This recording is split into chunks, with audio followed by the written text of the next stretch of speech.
Kim, did you see they put my name up on the side of the building? I did. Isn't that cool? Yeah, I thought you were famous. Yeah, we gotta get your picture with it. That would be cool. I did a selfie on the way in, but it didn't come out very good. It's like, it's far from me. Y'all are so good at that. I'm never good at that. All right, so we're waiting for my good friend Howard to get back up, but while he's getting his coffee or whatever it is that he's going to have to drink, my name is John Casey. Thank you so much for coming tonight. And I'm not from Austin. I live in San Antonio. I've been there since 2012. And then before that, I was in the military for many years. I hail from New Hampshire. And so Texas is definitely far from where I started, but it is definitely my second home. And I do like living here. I did another one of these for this book earlier in the week in San Antonio, and we had a whole bunch of people there, but then it's a lot easier to pull in an audience when people know you and you have colleagues and friends that are there in your hometown. I'd like to thank Book People very much for letting me do this event. It was, I didn't really, they were able to kind of fit me in because I was asking to get it done sooner than they were actually able. I don't know if you guys know, but you have to schedule like 6 months ahead of time to get an event done here, and they were able to do it, in about 3 months for me. So thank you very much. There he is. So I promise not to talk for more than about 30 minutes, and then I'll answer your questions. And for those of you that want to buy a book, I'll be pleased to sign it for you. So I did an event earlier this week, but before that I've done 5 or 6 others. And the very first one I ever did was at Poet's House in New York City in Lower Manhattan. And if you're not familiar with Poet's House, it is kind of the premier place in the United States to do for a poet to do a reading. And so it was definitely baptism by fire. And I was very nervous. I had just had my first book published, which is not Devolution. It was a different book called Raw Thoughts. And I memorized what I was going to say, and I had lots of notes, and I was trying to figure out how to make it really interesting. And it was a pretty big crowd. And by the time I started getting into it, I just dropped my notes and decided I'm just going to speak from the heart.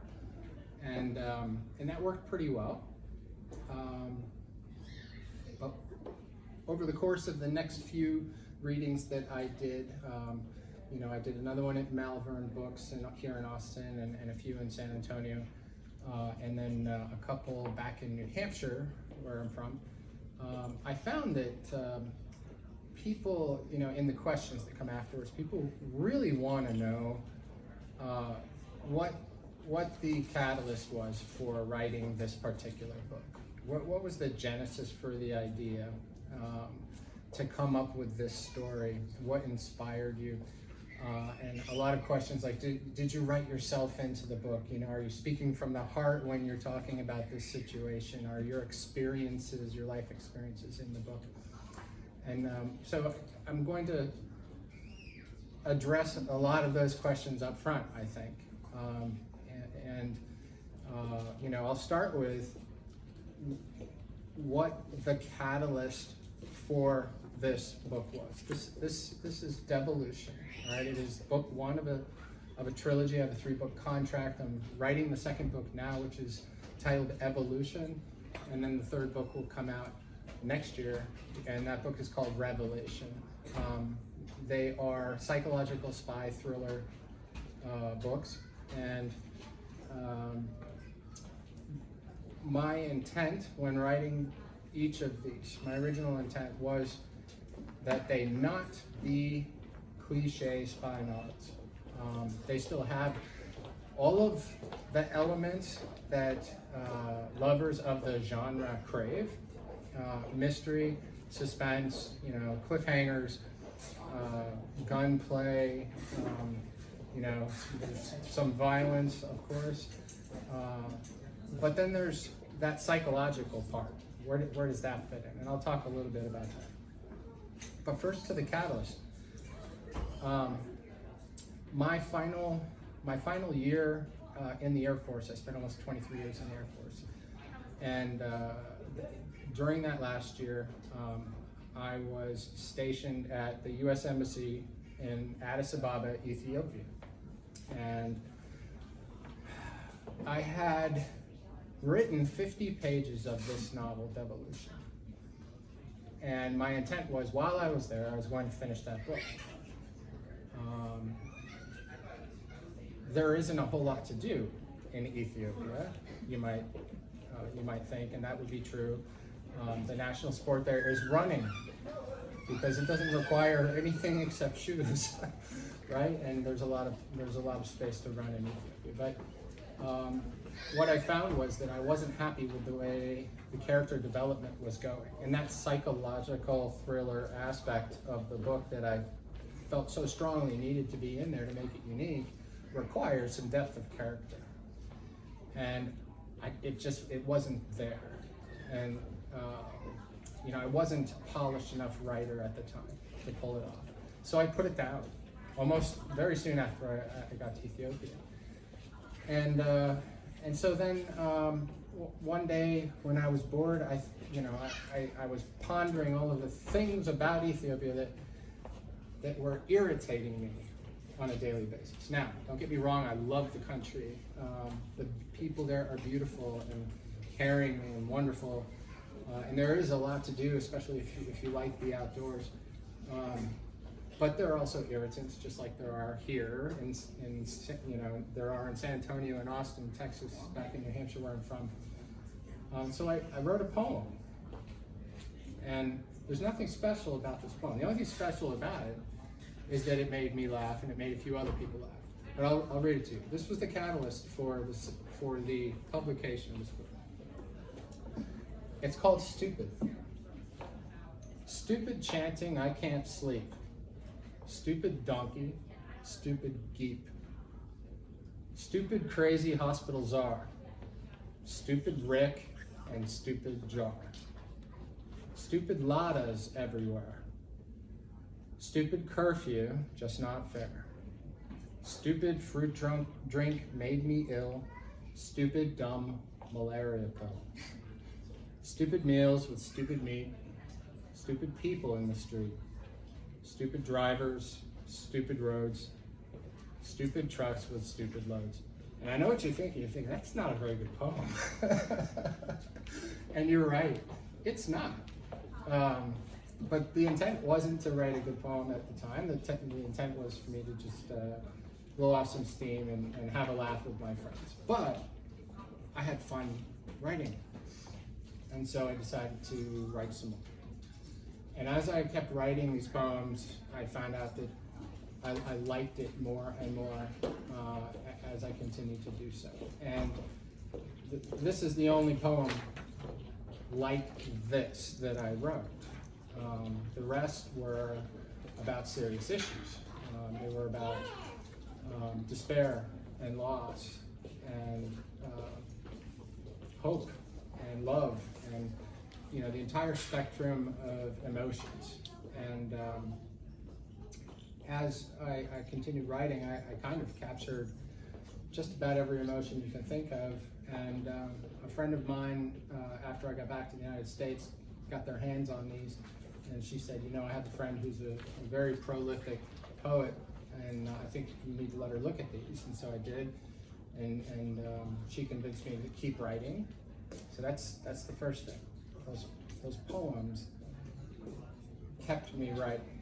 And she also showed me which ones she thought were best and which ones needed to be worked on.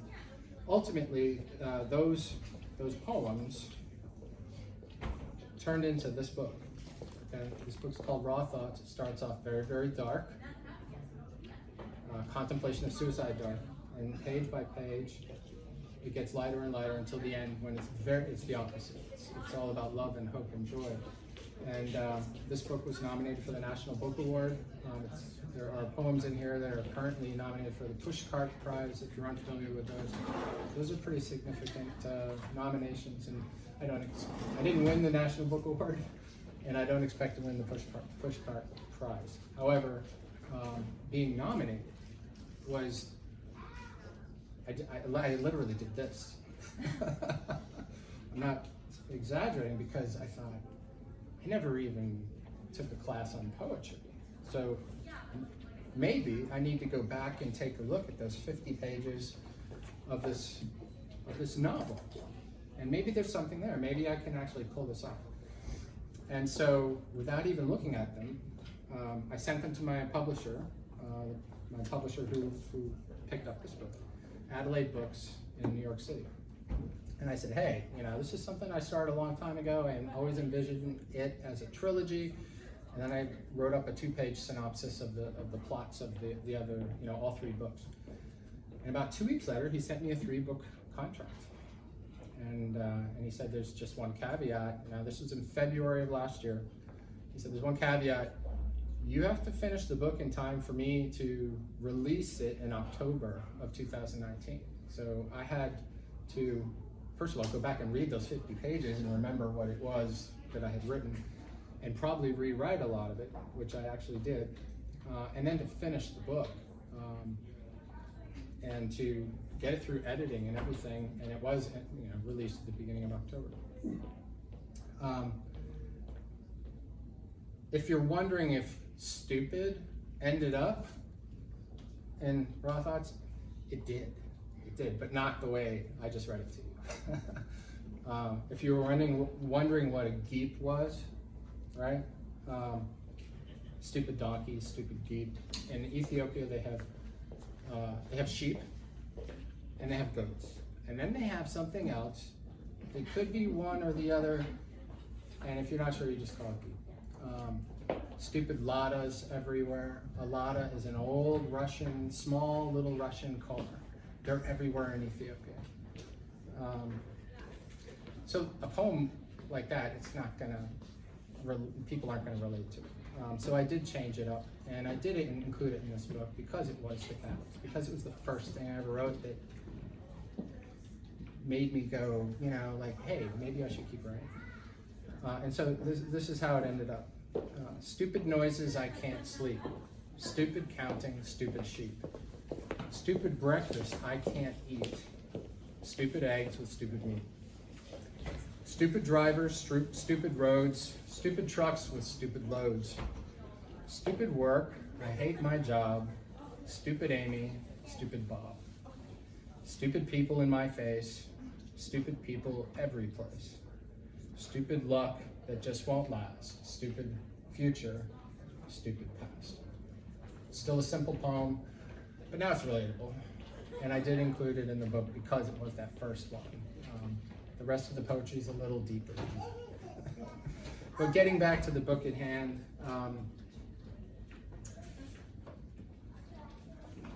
the other question that people ask a lot, and I kind of hinted at this earlier, is, well, how does some pilot from the Air Force who spent 20 years, flying and doing things like that end up, writing a spy thriller? Did you just do a lot of research? And the fact is that I did live in that world for a little bit. So I didn't work just at the U.S. Embassy in Addis Ababa, Ethiopia. I worked at the U.S. Embassy in Berlin, Germany, for the Defense Intelligence Agency.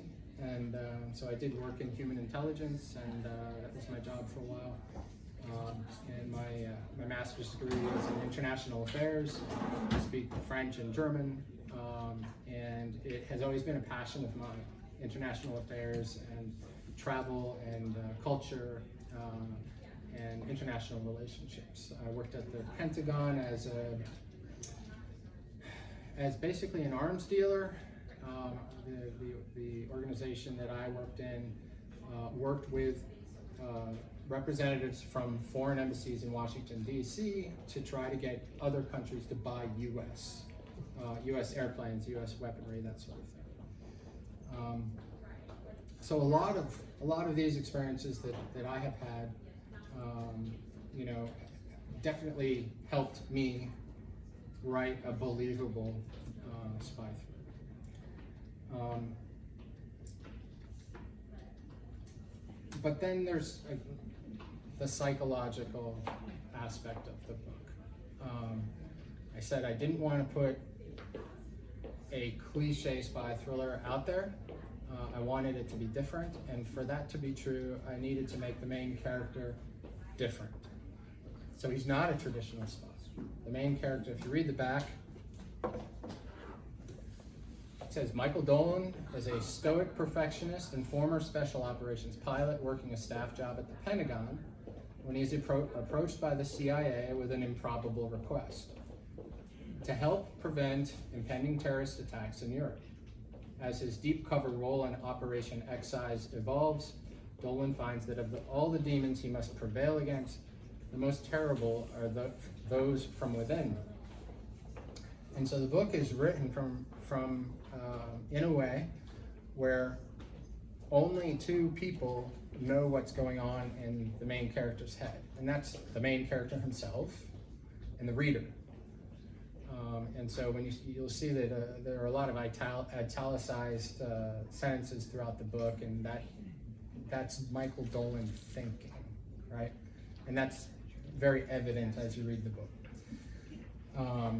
And so you get to kind of, you learn a lot about how his mind works, and he has a lot of the characteristics of a true spy. He's 6 feet tall. He's in great shape. He's a nationally recognized martial artist. He's stoic. He's a perfectionist. He's incredibly intelligent. He has a photographic memory. But there's one thing that is a big risk that is taken by the CIA in bringing him in, and that is that they're aware of this, that there was a tragic event that happened in his life in Paris a few years before the beginning of the timeline in this book. And the operation that they want to bring him in on to help them with thrusts him right back into that same place to work and to associate with some of the same people that were associated with that tragedy that happened years ago. And with respect to the way his mind works, he's very, very stoic. This is the way people see him, he's very stoic. So things don't affect him, right? So there could be lots of people arguing around him, and he would just be calm, and he would be the guy who would say, okay, all right, let's everybody calm down and think about this logically, right? How many times have you heard that? He's the guy that would say that. Something tragic could happen, and he could, handle it very well. Wouldn't cry. Because he compartmentalizes, right? He compartmentalizes everything. If it's hurting him inside, or if it's something he can deal with later, maybe, he compartmentalizes it. And the problem with that is if you compartmentalize everything that bothers you, you're never dealing with it. And it can build. And it can build until the point where maybe something starts leaking out, and it starts affecting you in ways that you aren't prepared for because you haven't been dealing with life, this whole time. And that starts to happen after he gets there and starts this, his part in the mission. And that's where the title comes from, Devolution. This isn't about, what's going on in Europe, the political atmosphere, or the, the effect of this terrorist organization on Europe or something like that. This is about his head, right? He's devolving, and he devolves all the way to the end of the book. But because he compartmentalizes, because he's so stoic, no one but the reader knows, right? And so right at the very end is when everything really happens. A lot of things happen right at the very end, some of which are good and some of which are bad for him personally. there are things that are left undone, unsaid, and that's intentional because this is a trilogy, right? So the second book, which I'm working on now, is titled Evolution, and it answers a lot of those questions. But another question you might ask is, well, why bring this guy in? He's just a retired military pilot who's working at the Pentagon. Why would the CIA need to bring him in? Why wouldn't they just send one of their own guys? And the reason is that one of the suspected terrorists in France, in Paris, was a former college friend of his when he was going to the Sorbonne University in Paris. So he went to the Sorbonne. This guy named Sharif was a good friend of his, and they actually spent a lot of time together. And then he left, he went back to the military, flew in the war and did those things, ended up at the Pentagon. But in the meantime, his friend Sharif did some other things, and perhaps, right, it's not clear at the beginning of the book, but perhaps got involved in a terrorist organization. The CIA doesn't have a lot of information and they need more. And because of certain situations, they become clear when you read the book, the CIA cannot work with the French government on trying to do a bilateral approach at getting that information. They have to go in alone. And so they feel time is of the essence, and they find out that this guy, Michael Dolan, knows this guy personally, was his good friend. Let's bring him in, let's give him some quick training and in-process him, make sure he's good to go, and if he is, we'll bring him to Paris, give him a cover, give him a job as a cover, and he gets in touch with his old friend and starts talking to him and going out with him, and then getting information and passing it back to the CIA so that they can figure out what's going on with this guy. So that is kind of the idea behind the book. I can't emphasize enough the importance of the psychological aspect of it. I think it really worked, and my publisher, the executive editor, agreed with that, and the people that I have talked with who have finished the book, I don't ask any leading questions. I'm like, what didn't you like? What did you like? And more than a few people have come back and described those psychological parts of the book as some of their favorite, areas of reading. So I think it does work. I'm going to read just a few pages from a very slow chapter. I've gone through all this book, all the pages in this book, trying to find the right 5 or 6 to do a reading like this. And the problem is, if you ever do buy the book and decide to read it, I didn't want to give anything away, but I'm going to read from page 77. And this is right after he had agreed to work with the CIA and had his training, had been in-briefed, and was getting ready to actually go to Paris to start this mission. Lauren was standing near a fountain wearing a grayish plaid wool skirt and a white ruffled silk blouse. She looks different, thought Dolan. Her red hair was pulled back into a ponytail, not as pretty, more professional. She's probably worried about how prepared I am. Good afternoon, Lauren, he said with a nod. Good afternoon. She shook his hand quickly and they both sat down. The location was quite different this time, a small park in Crystal City just south of the Pentagon. He noted the background noise of water splashing in the fountain, no doubt to cover their conversation. Though it probably couldn't get more public than this, the abundant greenery largely screened their position from commuters as they walked to and from the Virginia Railway Express station. Your ticket is inside. She handed him a large navy blue canvas bag with handles. It looked like something he might take to the beach. There is also a folder with information pertaining to your hotel in Paris. It'll be a few weeks before the State Department is able to find you a proper apartment. Contact information for the language school, information about the US Embassy, and a separate file with quite a bit on your job. They are all in there. And your passport with a 3-year visa. She reached into her purse. Here's your iPhone and the encryption card. The micro SD card was inserted into a dongle, the other end to be plugged into the lightning port of his phone.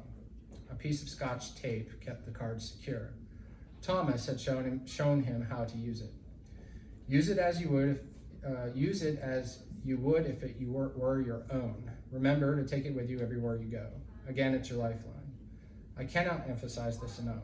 Always keep the card safely hidden. Please tell me you understand. It's important, okay? The card, the dongle, this is just literally something that I made up that you could plug into an iPhone to activate an encrypted phone call, right? So you might ask, well, why would you make something up? Didn't you live in that world? And so that was years ago. And the technology, it's so fast, right? They're coming up with new things all the time. And yes, I could have described something that I knew really existed, but it's old technology now. And you might wonder, well, did you have anyone from the CIA or, read the book and make sure you got everything right? And I didn't, but I did have someone from the FBI who works in the same, does the same kind of work in counterintelligence. And so he read the entire book and he's like, yep, that'll work, except, that technology, he was very, very good. He told me what was right, and yes, this is wrong, but people don't know about it, so you can leave it in there. He gave me all this kind of advice. So it was very helpful to have someone who is currently in that world read through and tell me what's good. He took the phone and the white dongle, looked at them briefly, and placed them inside the blue bag. I understand, and you have nothing to worry about, he assured her. Okay.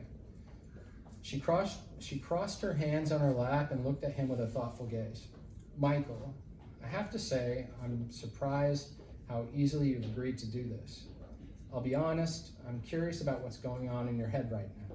I know you have no immediate family besides your parents, and it's relatively easy for you to just pick up and move, but I expected you to be hesitant.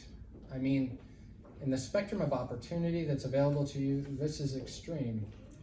It's radical, and there are many unknowns. Yes, we've done what we can to make it easier for you, but I would have expected you to ask more questions.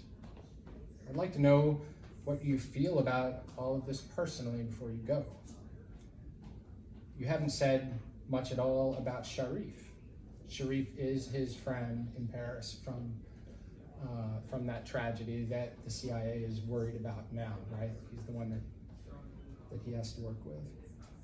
I would be overwhelmed to find out a good friend of mine might be involved with something like this. He was hard to read and carried himself with a casual stoicism that was rare, as if he could be professional, genuine, and situationally aware without ever giving a hint about his own opinions, feelings, or concerns. It was impressive, or it could be sociopathic. She hoped that wasn't the case. And I'm gonna leave it at that. My intent with reading you that short passage was to give you just kind of a hint of, what's going on in his head. I guess it's more about that last paragraph that I read, right? Lauren is the CIA deep cover operation director, right? She's the one leading everything, and she can't see inside his head. She doesn't really know him, and she hasn't had the time, right? This is all happening very, very fast because they think that there is going to be an attack potentially within a month, and they need people, feet on the ground in Europe, figuring it out and hopefully preventing it. That's it. That's all I'm going to tell you today. I will take your questions at this time.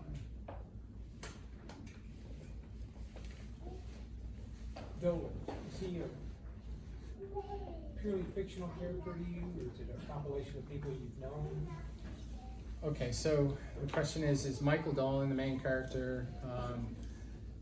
Did I write him after a person, or or is he completely made up? So he's mostly made up, and when I say mostly, if there's there are elements of my own persona that are in there. So this casual stoicism, this compartmentalization, I relate to them personally because I used to be like that. And I had people tell me in my military career that I was a stoic person. And I used to think to myself, well, that's a good thing, right? Until I found out later that, when Lauren asks, is that a good thing or is it sociopathic? It was actually a little sociopathic. I'm not a sociopath. It's just a touch, right? And the problem is that it makes it difficult for someone to have empathy if they don't deal with, things as they come. And if someone doesn't have empathy, then they don't. That can harm relationships, and there are a host of other issues that can happen. But so there is a little bit of me in Michael Dolan. But I'm not 6 feet tall. I do not have a photographic memory. I was a pilot, but I was not a special operations pilot. So yeah, I did take some of my own experiences and build them into his character. But I'm doing what you're supposed to do. When you write, you should write about things because as soon as you go off into areas where you don't have the expertise or the experience or the understanding, you better be doing your homework, right? You better be doing a lot of research, or it's just not going to work. And so, that's the case. Have I written other people into the book? Yes. My cousin is actually, he asked me, he said, write me into a character. And so I had already written a part of the book with a lesser character, and my cousin's name is David Rowe, and so I went back into that section. I changed the name to David Crow, so I don't make it exactly the same, but I make it almost the same. And then I changed certain things about the way he looked and the way he acted, and some of the things he said to make it almost obvious that, yeah, that's probably my cousin David Rowe, right? So I did do that, only because he asked. But that's the only other person. Yeah. Yes? So, I was ignorant, I didn't know what the word devolve means. So what is your character devolving from? Devolving from. So I could read that question two ways.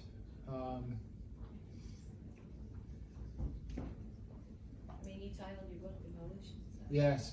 So he was doing fine at the Pentagon, right? He had this really tragic event happen to him in Paris, and he took a real downturn.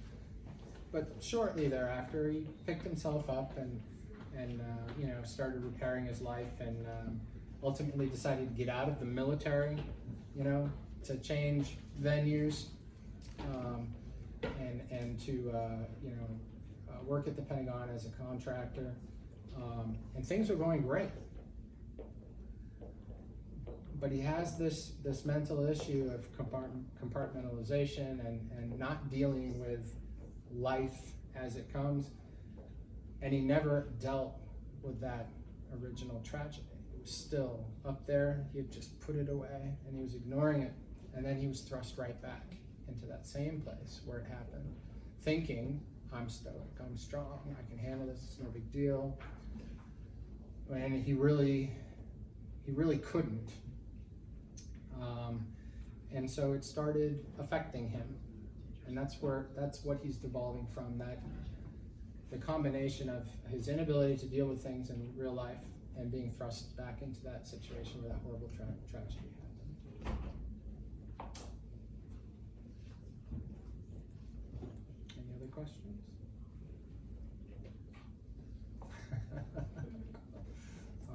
Hey, thank you so much for coming today. If you want a book, I know they have them over there, and I can sign it for you before you leave. If you don't want a book, it's fine. You don't have to buy one. Thank you. All right, thank you.